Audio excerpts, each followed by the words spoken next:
नमस्कार, स्वागत है आपका। आप देख रहे हैं SBCN न्यूज और आपके साथ मैं हूं वैशाली व्यास। आइए बुलेटिन की शुरुआत करते हैं इस वक्त की अहम खबरों के साथ। मनासा थाना पुलिस को शनिवार को देर शाम सूचना प्राप्त हुई कि 2 कारों में तस्कर अवैध डोडा चूरा भरकर नीमच की ओर जाने वाले हैं। खबर की सूचना मिलते ही मनासा पुलिस ने घेराबंदी करते हुए गांव के कुंडखेड़ा के समीप 2 कारों को रोककर करीब 147 किलो डोडा चूरा जब्त किया। साथ ही एक आरोपी को गिरफ्तार किया। आरोपी विशाल पिता मानसीय गुर्जर निवासी लसूड़िया आंतरी कार छोड़कर मौके से फरार हो गया। मनासा पुलिस ने एक आरोपी कन्हैयालाल गुर्जर पिता रामेश्वर गुर्जर उम्र 26 वर्ष निवासी लसूड़िया आंतरी थाना क्षेत्र कुकड़ेश्वर को मौके से गिरफ्तार किया। मनासा थाना प्रभारी कन्हैयालाल डांगी ने रविवार को प्रेस नोट जारी करते हुए बताया कि कार्रवाई में 2 कारों से 147 किलो डोडा चूरा बरामद किया है व दोनों कारों को जब्त किया है। दोनों आरोपियों के खिलाफ मामला दर्ज किया है। मनासा पुलिस उक्त मामले में गिरफ्तार आरोपी से पूछताछ कर रही है।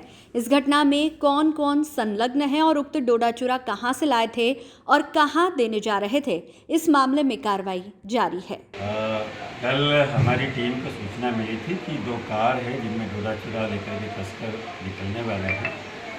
सूचना पर टीम द्वारा कार्रवाई के दौरान जैसे ही 2 कार आती हुई दिखी तो उसमें एक कार को तो रोक लिया गया, लेकिन पीछे से जो दूसरी कार आ रही थी उसने हमारे जवान पर प्राणघातक हमला किया और उस कार को उस जवान के ऊपर चढ़ा दिया, जिससे हमारा जवान अनिल घायल हुआ था।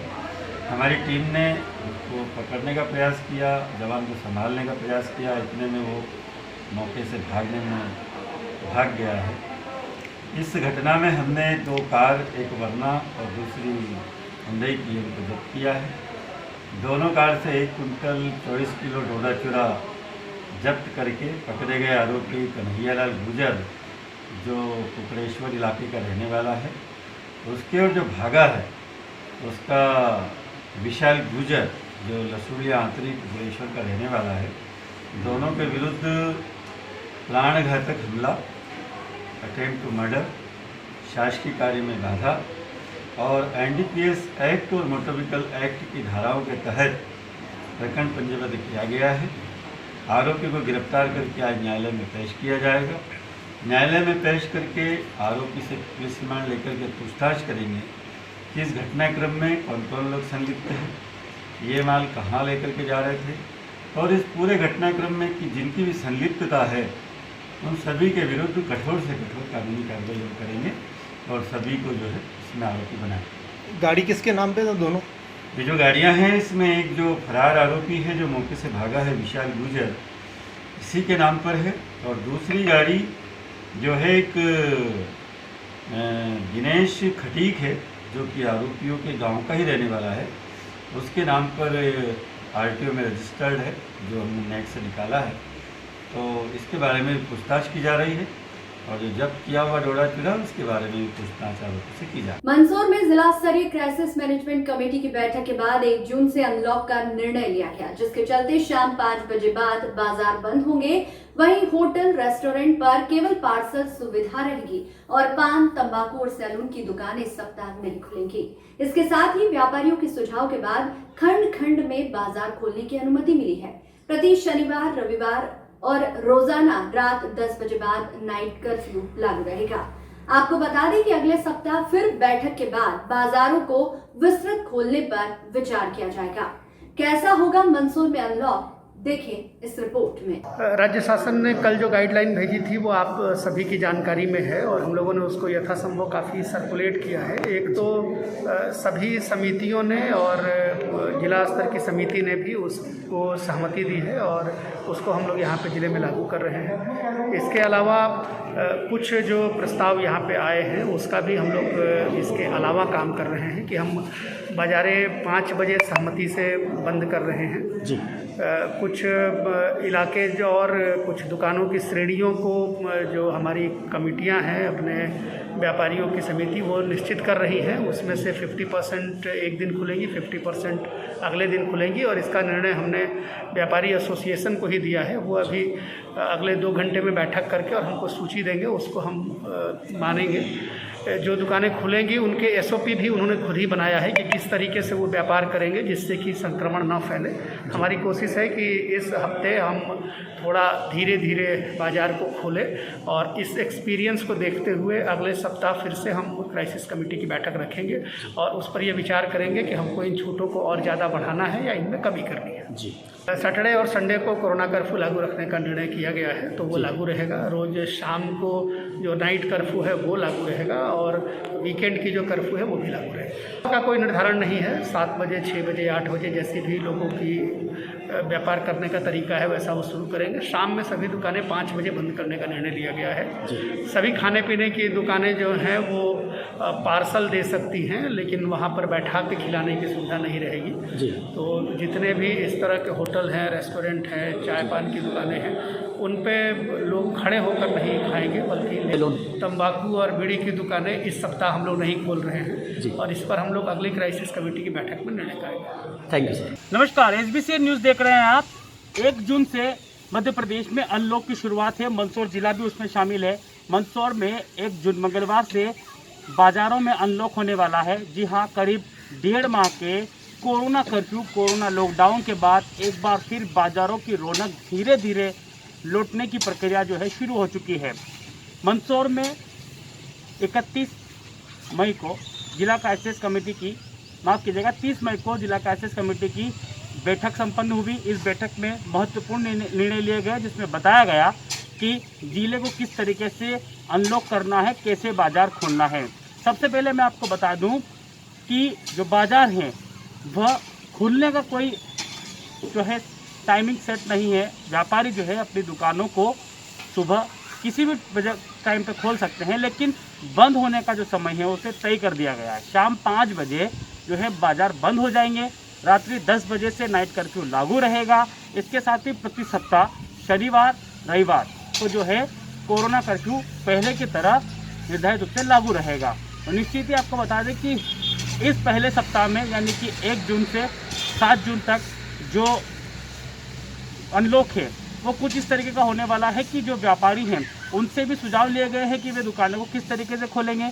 सबसे पहले ये भी है कि कुछ दुकानों को आज इस हिस्से की व्यापार दुकानें खोली, कल उस हिस्से के व्यापार दुकानें खोली, तो कुछ इस तरीके से व्यवस्थाओं को बनाने की प्लानिंग यहाँ पर की गई है।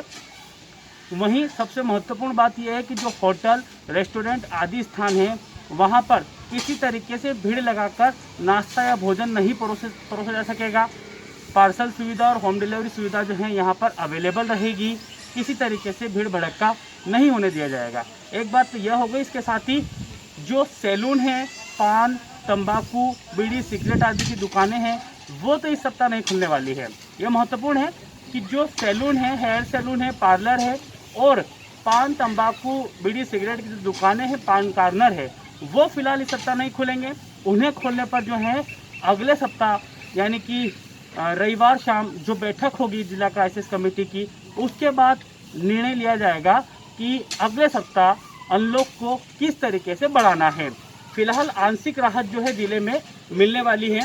निश्चित ही जो कपड़े की दुकानें हैं, किराना दुकानें हैं, गली मोहल्ले की दुकानें हैं, उन्हें यहाँ पर खोलने की बात कही गई है। इसके साथ ही कई तरह की पाबंदियाँ जो है लगाई गई है। विवाह कार्यक्रमों की यदि बात करें तो विवाह में निर्धारित रूप से वर और वधू पक्ष की यानी कि कुल जो है 20 लोगों की परमिशन जो है जिला प्रशासन पहले की तरह देगा। यानी कि विवाह आयोजनों में भी भीड़ भड़क्का नहीं होने दिया जाएगा। अंतिम संस्कारों में 10 लोग उपस्थित रहेंगे। इसके साथ ही किसी तरीके के सार्वजनिक खेल, मनोरंजन, रैलियां, जुलूस आदि के कार्यक्रम नहीं होने दिए जाएंगे। और अगर इस तरीके से अगर इस आदेश के बाद भी, इस प्रशासन की इस पहल के बाद भी अगर कोई इस तरीके का आयोजन करते हुए पाया जाता है तो निश्चित रूप से उनके ऊपर कार्रवाई होगी। तो अनलॉक की ये शुरुआत है। कल मंगलवार 1 जून से इसकी शुरुआत होने वाली है। सुबह 6 बजे तक का जो है कोरोना कर्फ्यू है। उसके बाद बाजारों को खोलने की प्रक्रिया होगी। पहले की तरह फल, दूध, सब्जियों की सप्लाइंग जारी रहेगी। किराना दुकानें लोग खोल सकेंगे, कपड़े की दुकानें खोल सकेंगे। लेकिन जो बंद हैं उस पर यह महत्वपूर्ण यही है कि होटल रेस्टोरेंट में भीड़ नहीं होने दी जाएगी, लोगों को बैठ के खाना नाश्ता नहीं परोसा देने जाएगा, और जो सैलून वगैरह है उन्हें फ़िलहाल नहीं खोलने की अनुमति है, और जो वैवाहिक और तमाम तरह के सार्वजनिक आयोजन वगैरह हैं इन्हें अभी करने की अनुमति नहीं है, यहाँ पर भी भीड़ नहीं कर सकते हैं। तो निश्चित ही इस सप्ताह का अनुभव पाकर जिला प्रशासन और जनप्रतिनिधि और जो गणमान्य जन है जिले के, वो यह देखना चाहते हैं कि इस पहले सप्ताह के अनलॉक में आमजन, व्यापारी किस तरीके से कोरोना नियमों का पालन करते हैं, क्या स्थितियाँ बनती है। उसके बाद अगले सप्ताह फिर जिला क्राइसिस कमेटी की बैठक होगी, जिसके बाद अनलॉक को और बढ़ाया जाएगा। यानी कि कुल मिलाकर धीरे धीरे तरीके से मंदसौर को अनलॉक करने की प्रक्रिया यहाँ पर शुरू की गई है, योजना बनाई गई है, जिसके तहत ही अनलॉक होने वाला है। SBCN न्यूज़ लगातार आप सभी दर्शकों से अपील कर रहा है कि अनलॉक हो जाए, बावजूद इसके आपको लापरवाही नहीं बरतना है। आपकी लापरवाही कोरोना की तीसरी भयानक लहर को आमंत्रित कर सकती है। पहले भी हम काफ़ी जो है दंश झेल चुके हैं, काफ़ी क्राइसिस झेल चुके हैं। अगर इस तरीके से अनलॉक के इन दिनों में लापरवाही बरती जाती है तो निश्चित ही कोरोना के मामले और अधिक बढ़ सकते हैं, कोरोना फिर हावी हो सकता है। बाजार में यदि आप निकलते हैं तो आपको मास्क लगाना अनिवार्य होगा। दुकानों के जो व्यापारी हैं, कर्मचारी हैं, संचालक हैं, उन्हें मास्क लगाना होगा, कोरोना नियमों का पालन करना होगा। किसी तरीके से दुकानों के बाहर भीड़ भड़क्का नहीं होने दिया जाएगा। और हम फिर आपसे निवेदन कर रहे हैं, जिला प्रशासन ने भी आपसे निवेदन किया है कि बेहद ज़रूरी हो तो ही बाज़ार की तरफ जाए, अन्यथा नहीं जाए। ऐसा नहीं है कि अनलॉक हो चुका है, बाज़ार में घूमना है, गार्डन में घूमना है। खैर गार्डन में घूमने वालों के लिए फ़िलहाल कोई राहत नहीं है, गार्डन, धार्मिक स्थल जो है बंद रहेंगे। एक और अच्छी बात कि जो धार्मिक स्थान है वहाँ पर एक बार में 4 से अधिक लोग नहीं जा सकेंगे, यानी कि पूजा अर्चना का दौर जारी रहेगा। मंदिर के पुजारी और उसके अलावा 3 से 4 भक्त वहाँ पर जा सकेंगे, तो यानी कि मंदिरों में भी भीड़ फिलहाल नहीं पहुँचने दी जाएगी। तो निश्चित ही ये अनलॉक काफ़ी अच्छे तरीके से हो रहा है। आपको नियमों का पालन करना होगा, तभी धीरे धीरे जो है हम पूरे अनलॉक की तरफ बढ़ेंगे। अन्यथा छोटी सी लापरवाही, छोटी सी गलती फिर अनलॉक की तरफ, मतलब लॉकडाउन की ओर ले जा सकती है, कोरोना कर्फ्यू की ओर ले जा सकती है। तो उम्मीद है कि आप सभी कोरोना कर्फ्यू का पालन करेंगे, नियमों का पालन करेंगे, और ये जो अनलॉक है इसे सफल बनाने में साथ देंगे। और अगले सप्ताह फिर हम उम्मीद करते हैं कि देखते हैं कि अनलॉक और जो है अच्छे से बढ़ेगा, विस्तृत होगा, और बाज़ारों की एक खोई हुई रौनक फिर लौटेगी।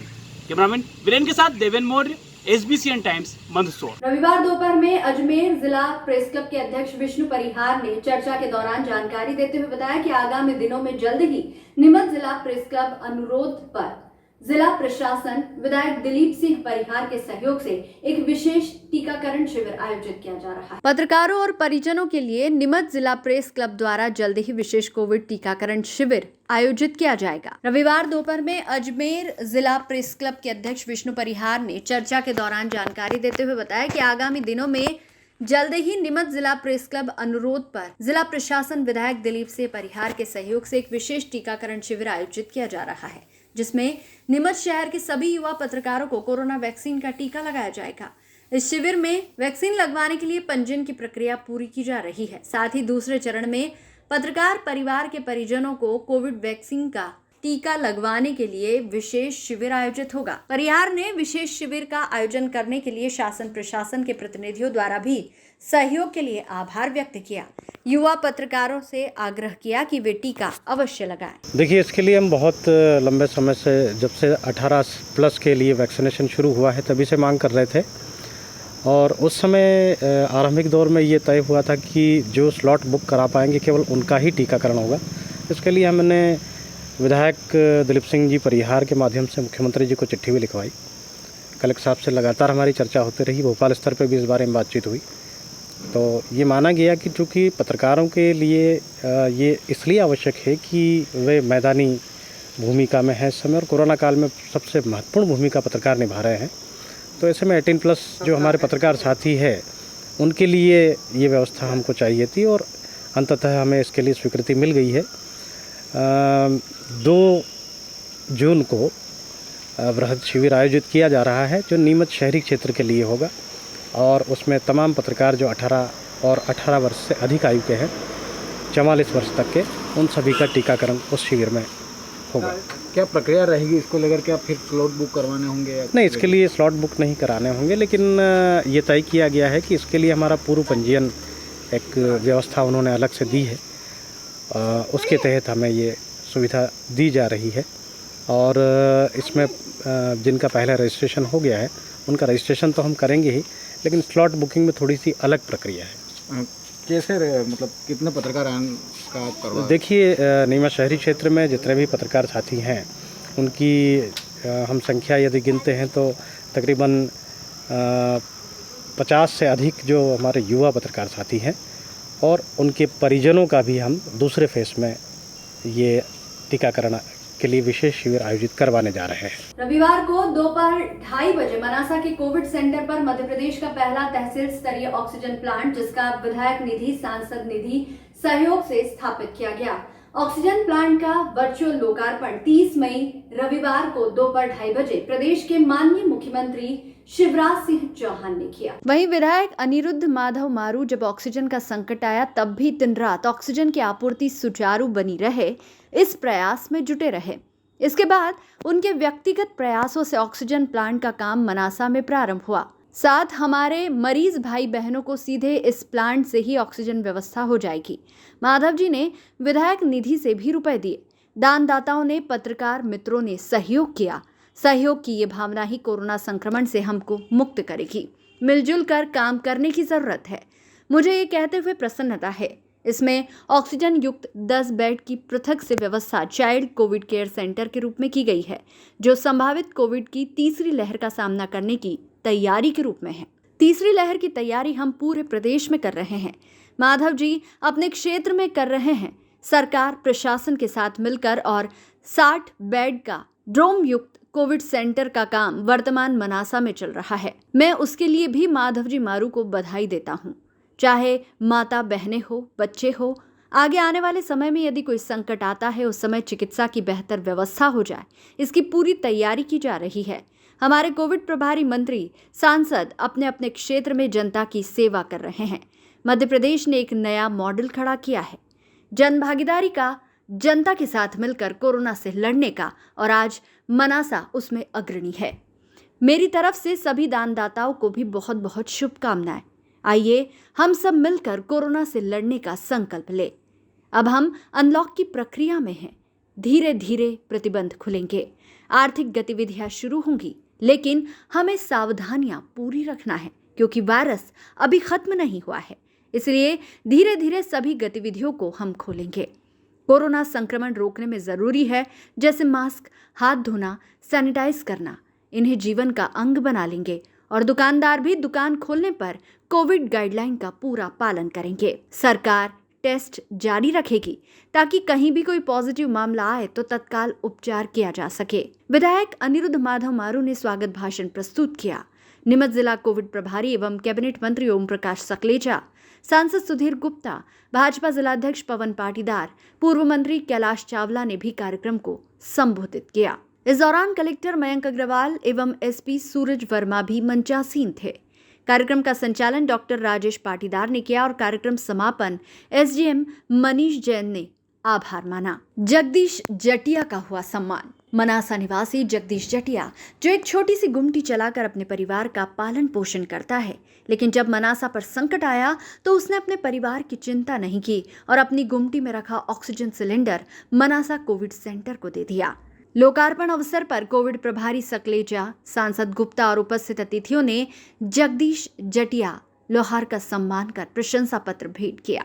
विधायक मारू ने कहा, हमने 16 अप्रैल को मनासा में कोविड केयर सेंटर का शुभारंभ किया। मैं नमन करता हूं जगदीश जी को, जिसने पहला सिलेंडर मनासा के कोविड सेंटर के लिए दिया। मुझे गर्व है मनासा पर। हर किसी ने अपनी क्षमता से अधिक मदद की।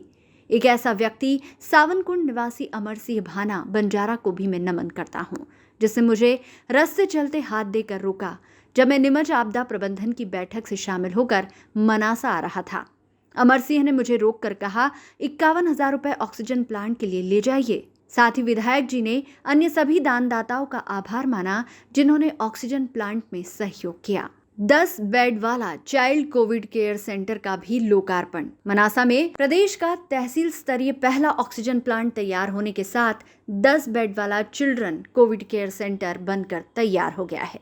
संभवतः ये उज्जैन संभाग का पहला चाइल्ड कोविड सेंटर होगा जो सबसे पहले शुरू होगा। ये संभव हुआ है मनासा विधायक अनिरुद्ध मारू के प्रयास से। स्वास्थ्य विभाग विशेषज्ञ का कहना है कोविड की तीसरी लहर का प्रभाव छोटे छोटे बच्चों पर भी पड़ सकता है। इससे निपटने के लिए मनासा में पूर्व से तैयारियां की जा रही है। यहाँ 10 बेड का चिल्ड्रन कोविड केयर सेंटर बनाया गया है। सभी ऑक्सीजन युक्त होंगे। वर्तमान में 10 बेड पर 10 ऑक्सीजन कंसंट्रेटर मशीन लगाई गई है। प्लांट शुरू होने के साथ ही सभी बेड को उनसे भी जोड़ा जाएगा। सेंटर में भर्ती होने वाले बच्चों का मनोरंजन होता रहे, उसकी भी पूरी व्यवस्था की गई है। सेंटर का डेकोरेशन उसी अनुसार किया गया है। मनोरंजन के लिए सेंटर पर LED TV, teddy bear, electronic jeep सहित अन्य खिलौने और दीवारों पर चाइल्ड पोस्टर लगाए गए हैं। मुख्यमंत्री शिवराज सिंह चौहान ने ऑक्सीजन प्लांट के साथ सेंटर पर बने चाइल्ड कोविड सेंटर का भी वर्चुअल लोकार्पण किया। 55 लाख की लागत से बना प्लांट। मनासा का ऑक्सीजन प्लांट करीब 55 लाख की लागत से बना है। इसमें विधायक मारू ने 25 लाख की विधायक निधि जारी की। सांसद सुधीर गुप्ता ने 10 लाख की राशि दी। वहीं आमजन का भी भरपूर सहयोग मिला। दानदाताओं से करीब 33,833 रुपए की राशि प्राप्त हुई। 325 लीटर प्रति मिनट देगा ऑक्सीजन। विधायक एवं सांसद निधि के साथ जन भागीदारी से बनने वाला मनासा का ऑक्सीजन प्लांट मध्य प्रदेश में तहसील स्तर पर स्थापित होने वाला सबसे पहला प्लांट है, जिसका आज मुख्यमंत्री ने लोकार्पण किया है। इस ऑक्सीजन प्लांट की कैपेसिटी 223 लीटर पर मिनट ऑक्सीजन देने की है, जिससे कि 75 सिलेंडर प्रतिदिन भरे जा सकेंगे और 50 बेड पर सीधे प्रतिदिन ऑक्सीजन दे सकेंगे। SBCN न्यूज के लिए मनासा से मंगल कुशवाहा की रिपोर्ट। एवं ग्रहकोणकं विशेषण विशिष्टायां शुभ पुण्यतिथो अमुक गोत्रोत्पन्नः गोत्र बोलिए अपना अमुक नाम सपरिवार ओम त्र्यंबकं नामते अहम गणपति भगवान का ध्यान करना है।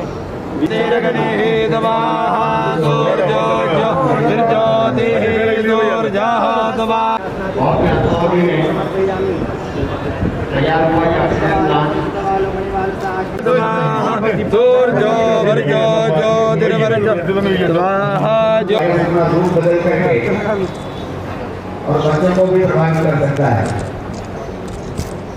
तो बच्चों को ठीक से मेडिकल सुविधाएं मिले, उसके लिए आज यहाँ मनासा में 10 बेड का विशेष रूप से चाइल्ड केयर सेंटर भी प्रारंभ किया जा रहा है, जो बनकर के तैयार हो गया, स्थापित हो गया है।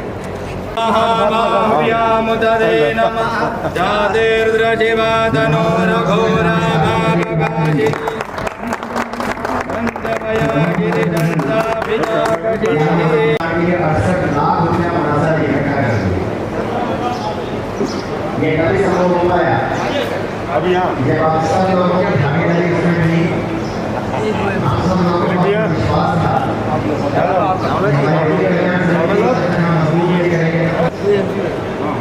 वो आपकी भागीदारी के बिना नाम चलती भागीदारी के बिना संभव नहीं हुआ, वो आपने करके दिखाया है।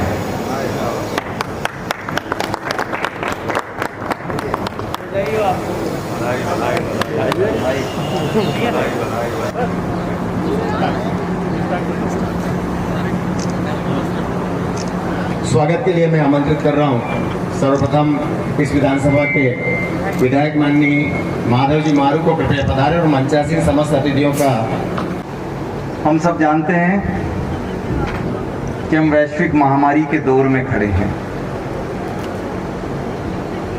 और इस दौर में अभिनंदन करें माननीय सीओ साहब। नीमच जिले का सबसे पहला कोविड केयर सेंटर जो कि हमने 16 अप्रैल को चालू किया था, और उस दिन जिस तरह से ऑक्सीजन के लिए दर भटकना पड़ रहा था, मुझे लगा क्या क्यों नहीं हम एक ऑक्सीजन प्लांट की यहाँ स्थापना करें। और जैसे ही विचार आया उसी दिन मैंने उसको मूर्त रूप दिया। विधायक निधि से 25 लाख रुपए जारी किए साथ में सभी दानदाताओं से, आम नागरिकों से अपील की इस प्लांट में मदद करें ताकि मनासा में एक ऑक्सीजन प्लांट स्थापित किया जा सके। मैं धन्यवाद देता हूं उन दानदाताओं का जिन्होंने 24 घंटे के अंदर 33 लाख रुपए इकट्ठे करके दिए। मैं धन्यवाद करता हूं सांसद जी का जिन्होंने सांसद निधि से 10 लाख रुपए दिए। यहाँ के सारे गणमान्य नागरिक, सारे राजनीतिक, सारे व्यापारी बंधु, विभिन्न संस्थाओं द्वारा और व्यक्तिगत रूप से बहुत सारे लोगों ने मदद की। ऑक्सीजन प्लांट का आदेश 2 दिन बाद ही जारी कर दिया गया। लगभग 48,50,000 की कीमत का ये ऑक्सीजन प्लांट, इसके साथ में इसकी स्थापना पर जो खर्च हुआ लगभग 55 लाख रुपए कुल मिलाकर इस पर खर्च किए गए। 330 लीटर प्रति मिनट क्षमता वाला ये ऑक्सीजन प्लांट दिन भर में 75 सिलेंडर भरेगा और लगभग 75 पेशेंट्स को हम ऑनलाइन सीधे ऑक्सीजन दे सकते हैं इस ऑक्सीजन प्लांट से। निश्चित रूप से मनासा का एक कोविड सेंटर जो ये विकास हुआ है यहाँ पर, वह आने वाले भविष्य के लिए बहुत ही मंगलकारी होगा, शुभकारी होगा, ऐसा मैं मानता हूँ और मनासा के लिए जीवनदायिनी ऑक्सीजन देगा। साथ में हम आवश्यकता पड़ने पर हमारे जितने सेंटर हैं, कामपुरा, कोकड़ेश्वर, कंजाला, सब जगह ऑक्सीजन उपलब्ध करा सकते हैं। आवश्यकता पड़ने पर हम जिले में भी ऑक्सीजन भेज सकते हैं यहाँ से, ऐसी सुविधा हमारे पास है। कुल मिलाकर एक इच्छा थी कि मनासा में एक बड़ा काम खड़ा हो। भविष्य की तैयारी में हमने मनासा में 10 बेड का एक बच्चों के लिए चाइल्ड केयर सेंटर बनाया है ताकि कभी भविष्य में बच्चे भी अगर उससे प्रभावित हुए कोविड से तो हम उनका इलाज समय पर कर सकें, ऐसी व्यवस्था हमने करी है यहाँ पे।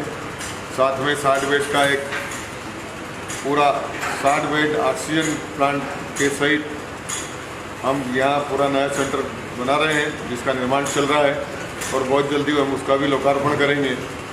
कुल मिलाकर मनासा में हमने कोरोना को एक चैलेंज की तरह से लिया और उससे लड़ने का पूरा संकल्प हम पूरा कर रहे हैं। धन्यवाद। आभारी हूँ देश के प्रधानमंत्री जी का, प्रदेश के मुख्यमंत्री माननीय शिवराज जी का, उनके नेतृत्व में हम ये कोरोना की लड़ाई जीत रहे हैं और बड़े सौभाग्य की बात है इस नगर के लिए कि कल दोपहर 3 बजे माननीय मुख्यमंत्री जी इस ऑक्सीजन प्लांट का लोकार्पण करेंगे और साथ में चाइल्ड केयर, कोविड केयर जो हमने 10 बेड का बनाया है उसका भी लोकार्पण करेंगे। मैं बहुत बहुत आभारी हूँ हमारे प्रभारी मंत्री जी माननीय शैलजा जी का। मैं आभारी हूँ माननीय सांसद जी सुधीर गुप्ता जी का। मैं आभारी हूँ माननीय दिलीप सिंह जी परिहार का। इन सब ने मुझे लगातार मदद की और इतनी विषमताओं के बाद भी ये प्लांट सही समय पर, जो हमारा कमिटमेंट था, जो वादा था कि हम 20-25 दिन में इस प्लांट को खड़ा कर लेंगे, हम आज उसमें सफल होने जा रहे हैं। निश्चित रूप से मैं सभी दानदाताओं का एक बार फिर दिल से आभारी हूँ। बहुत बहुत धन्यवाद। राधेश्याम नेगवाल रामपुरा की ओर से 5,000 रुपया, बाबूलाल कसावा सरपंच गुरुकुला की ओर से 5,000 रुपया, गौरव विजयवर्गीय गौरव परिधान मनासा की ओर से 1100 रुपये, विजय कुमार जांगी मिस्त्री लायंस क्लब की ओर से 1,000 रुपया और हरिनारायण के नंदवारा टीचर कॉलोनी की ओर से 500 रुपये। इस प्रकार से ये कुल 35,63,933 रुपये की जन सहयोग राशि प्राप्त हुई है। समस्त दानदाताओं का तहे दिल से आभार, बहुत बहुत धन्यवाद। तीसरी कोरोना की लहर आने की संभावना व्यक्त विशेषज्ञों द्वारा की कई लोगों की जान बचाने में ये प्लांट हमारा सहायक होगा। इस महामारी में हमने अपने कई लोगों, उसका दुख भी हम सबको है, परंतु ये कार्यक्रम में संदेश दे रहा है अगर संकट बड़ा हो तो समाज को उसके लिए एक साथ होकर काम करना चाहिए। सरकार, समाज और जनप्रतिनिधि और प्रशासन के लोग अगर मिलकर ठान लें, इन संकटों से हम देश को मुक्त करा सकते हैं। 130 करोड़ का देश है, हमारे साधन असीमित नहीं है। ऐसे में सावधानी रखना भी बहुत आवश्यक है। अगर हम सावधानी रखेंगे तो हमें इलाज की आवश्यकता नहीं पड़ेगी। इसलिए मेरा इस अवसर पर सबसे अनुरोध है कि जो शासन ने निर्देश सावधानी को दिए हैं उनका पालन करें, अपने और अपने परिवार की सुरक्षा में रहें और देश की सुरक्षा में सहयोग करें। धन्यवाद। वहीं रविवार को अंचल के सबसे बड़े आरोग्य तीर्थ भादवा माता में भारतीय जनता पार्टी की केंद्र सरकार के 7 वर्ष के कार्यकाल पूर्ण होने पर भारतीय जनता पार्टी भादवा माता मंडल द्वारा आयोजित कार्यक्रम में नीमच विधायक दिलीप सिंह परिहार ने शिरकत की। इस दौरान उन्होंने भादवा माता के आस्था भवन पर आयोजित कार्यक्रम में पहुंचे जरूरतमंद परिवारों को राशन किट वितरित किए। साथ ही राज्य सरकार द्वारा और केंद्र सरकार द्वारा जन कल्याणकारी योजनाओं की जानकारी दी और केंद्र की मोदी सरकार द्वारा गरीब पिछड़ों की आवाज को मुखर करते हुए सबका साथ सबका विकास की बात कही।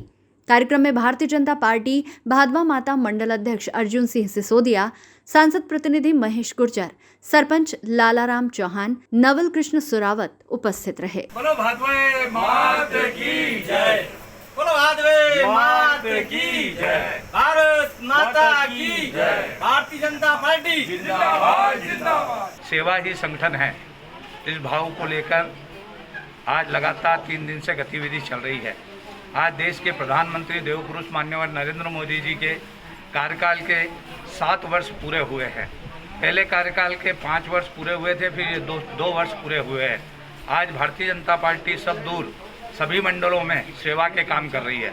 कहीं पर सूखा अन्न वितरण करने का काम कर रही है, खाद्यान्न वितरण करने का काम कर रही है, कहीं रक्तदान करने का काम कर रही है, कहीं फल वितरण करने का काम कर रही है, कहीं कोविड में जो सेवाभावी लोग हैं उनका सम्मान कर रही है, कहीं मास्क वितरण करने का काम ये मंडल कर रहे हैं। आज मैं भादवा माता मंडल में हमने खाद्यान्न वितरण करने का काम किया है और कहीं कहीं हमने सेवा के कैंप भी लगाए हैं। जो लोग बीमार हैं उनका बुखार चेक करना, पल्स चेक करना और उनको दवाई वितरण करने का काम भी भारतीय जनता पार्टी के देव दुर्लभ कार्यकर्ता कर रहे हैं। मैं इन्हें बधाई देता हूं, शुभकामनाएं देता हूं। कोविड नियमों का पालन करते हुए हमारा कार्यकर्ता सेवा के क्षेत्र में लगा हुआ है। हम सब चाहते हैं कि कोरोना जैसा संक्रमण जो पूरे देश में फैला हुआ है, इससे लोगों को कैसे बचाया जाए, इसलिए उन्हें जागरूक करने का किल कोरोना के माध्यम से भी कार्यक्रम आयोजित हो रहे हैं।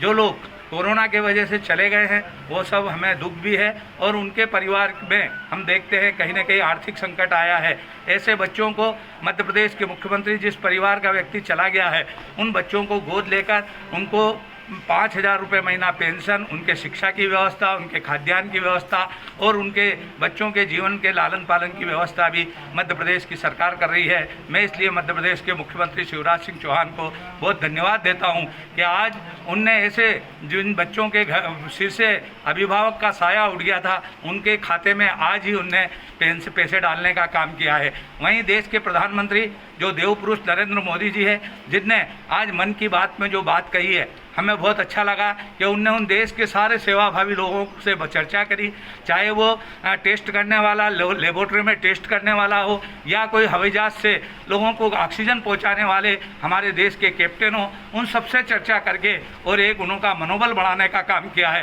देश के प्रधानमंत्री माननीय नरेंद्र मोदी जी के नेतृत्व में कोरोना से निपटने के लिए जितनी सेवा सरकार द्वारा हो सकती थी वो करने का उनने काम किया है।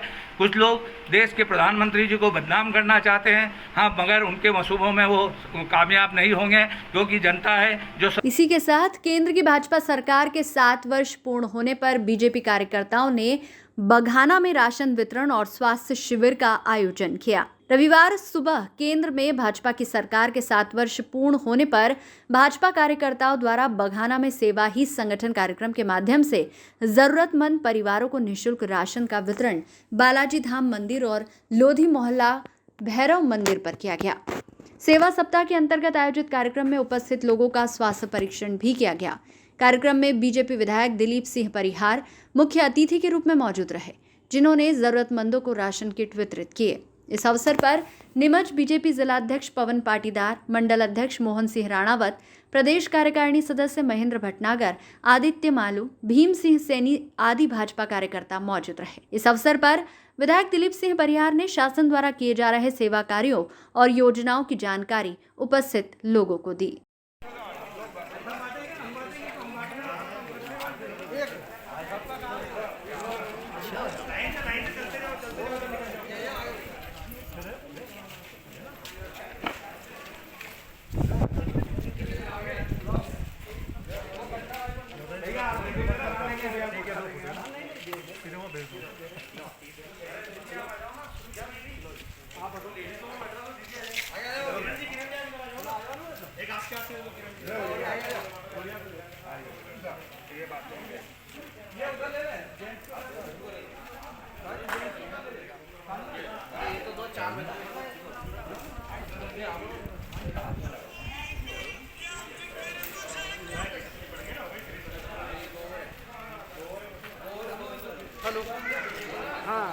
इस बुलेटिन में फिलहाल इतना ही। लगातार न्यूज अपडेट्स के लिए देखते रहिए SBCN न्यूज।